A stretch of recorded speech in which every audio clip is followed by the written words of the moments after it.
الحمد لله والصلاة على نبيه محمد وآله وأصحابه أجمعين.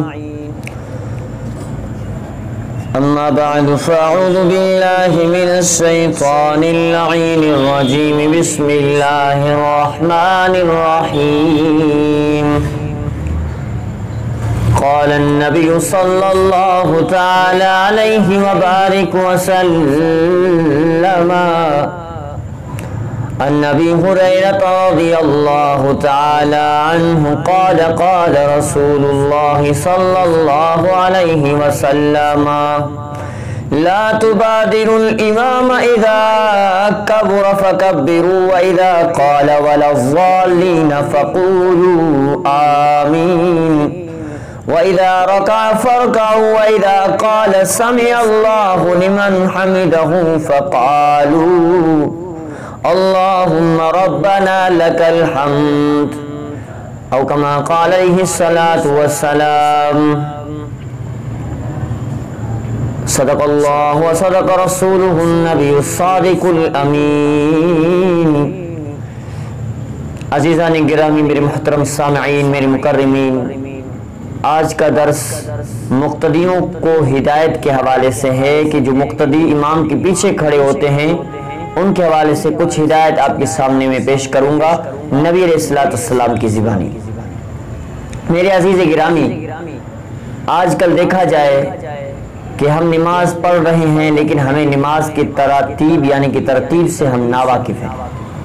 اس لیے میں اپنے مقتدی بھائیوں کے لیے مختصراً نبی علیہ السلام کے احکامات، نبی علیہ السلام کے کچھ ملفوظات ہیں احادیث مبارکہ کی صورت میں صحیح بخاری اور صحیح مسلم شریف کی روایت سیدنا ابو ہریرہ رضی اللہ عنہ کی روایت سے میں آپ کے سامنے کچھ ہدایت پیش کروں گا.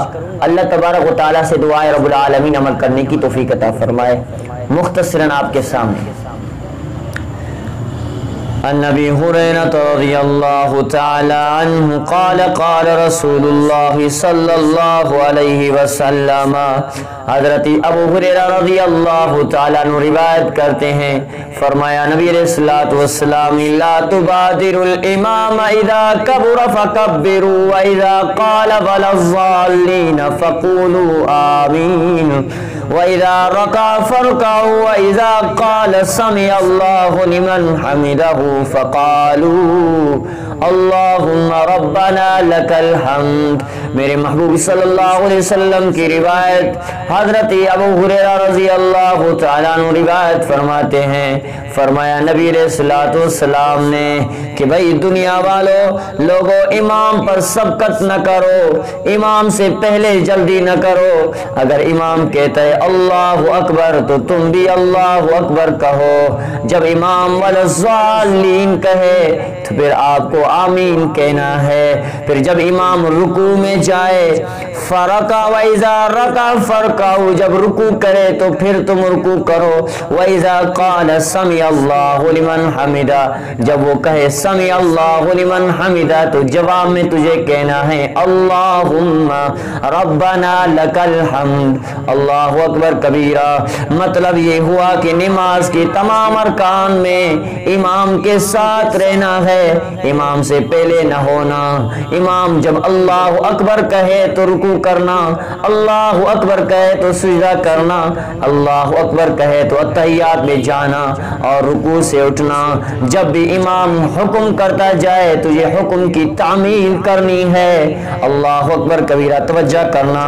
سیدنا ابو ہریرہ رضی اللہ تعالیٰ عنہ سے ایک دوسری روایت کی فرمایا، جس نے فرمایا کہ جو شخص امام سے پہلے رکوع کرتا ہے، امام سے پہلے سجدہ کرتا ہے یا سجدے میں سر اٹھاتا ہے، اس کی پیشانی شیطان کے ہاتھ میں ہوتا ہے جس کو وہ پھراتا رہتا ہے.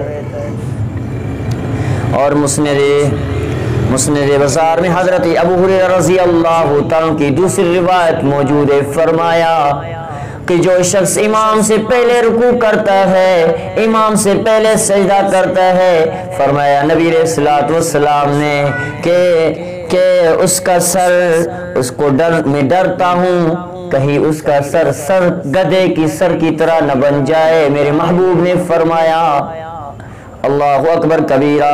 میرے مرشد علی اور حضرت معاذ بن جبل رضی اللہ عنہ سے روایت ہے، فرمایا نبی علیہ الصلوۃ والسلام نے جب تم میں سے کوئی نماز پڑھے، نماز پڑھنے کے لیے آئے، رکوع میں جب امام کو جس حال میں پائے تو اسی حال میں امام کے ساتھ اقتدا کرنا شروع ہو جائے۔ اگر آپ سجدے میں پہنچے ہو تو امام کی حالت کو اختیار کرو۔ اب یہ نہیں گنو کہ سجدے 2 ہو گئے یا کہ 3، لیکن یاد رکھو وہ رکعت تمہاری نہیں ہوتی۔ پھر فرمایا کہ جب رکوع میں تم پہنچو تو ایسے سمجھو تمہاری رکعت ہو گئی، جب رکوع ہو گئی تو ایسے سمجھو تمہاری رکعت گئی، اور آخر میں تمہیں رکعت مکمل کرنی ہے۔ میرے عزیز مکرم دوستو بزرگوں، اللہ تبارک و تعالیٰ سے دعا رب العالمین ہمیں ہر حال میں امام کی اقتداء کرنے کی کوشش کرو، امام کی اقتداء کرنے کی توفیق عطا فرمائے۔ یعنی کہ مطلب یہ ہوا کہ مقتدی امام کے ساتھ رکوع میں شریک ہے، یہ حدیث میں نے بھی پڑھی، رکوع میں شریک ہو جائے تو رکعت کی شرکت کے قائم مقام ہے۔ اگر رکوع ختم، رکوع سے اٹھ گیا امام، سمع اللہ لمن حمدہ کہا، ایسے سمجھو اس کی رکعت ختم ہو گئی۔ جب امام سجدے میں گیا ہے، تم سجدے میں پہنچے، تمہیں سجدہ کرنی ہے۔